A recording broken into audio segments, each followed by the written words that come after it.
Mambo vipi mdau wa soka? Karibu katika channel yako pendwa ya Sports Vibes uweze kupata taarifa za kimichezo ndani ya mipaka ya Tanzania na nje ya mipaka ya Tanzania.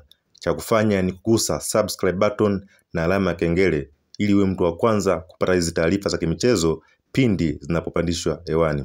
Sasa kama tunavyofahamu, tetesi kumuhusu kocha wa Yanga Romain Folz zimekuwa zikishika hatama kwamba muda wote wakati wote anatimka kikosini hapo baada ya kuwa na muendelezo mbovu wa performance ya wachezaji katika mechi zote 6 alizozicheza, tukianzia mechi ya kirafiki dhidi ya Rayon Sport pale Rwanda, mechi ya ngao ya jamii dhidi ya Simba, mechi za kimataifa dhidi ya Wiliete Club na mechi za NBC Premier League ambayo ni Pamba na Mbeya City.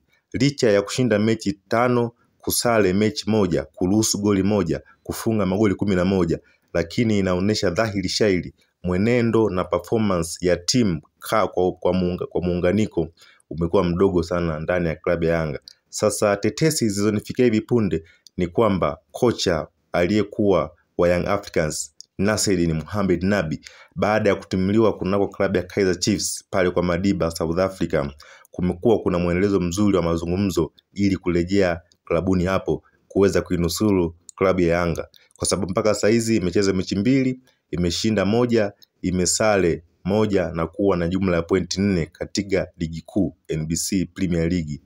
Maana mtani wao ameshinda mechi zote na kufunga magoli 6.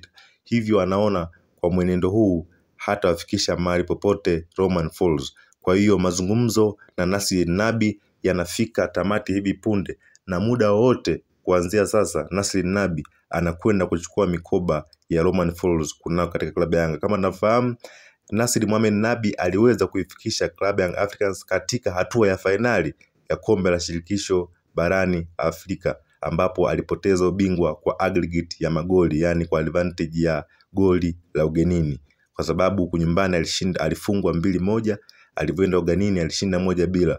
Kwa hiyo waliweza kupoteza ubingwa kwa home away advantage. Kwa hiyo wewe una maoni gani kama mdau wa soka? Nasreddine Nabi atakuja kuinusuru klabu ya Young Africans kuweza kutetea taji lake la ligi kuu NBC Premier League na kuweza kuendeleza ubabe wake katika michuano ya kimataifa? Drop comment yako hapo chini tuweze kujua kwamba je, unamuona wapi Nabi katika kuinusuru Young Africans? Unaona wapi klabu ya Young Africans baada ya Nasreddine Mohamed Nabi kurejea kikosini hapo baada ya kutimliwa kuna klabu ya Kaizer Chiefs? Comment, share, usahau kusubscribe ili uwe mtu wa kwanza kuzipata taarifa hizi kipindi tunapopandisha hewani. Uwe na wakati njema. Bye bye.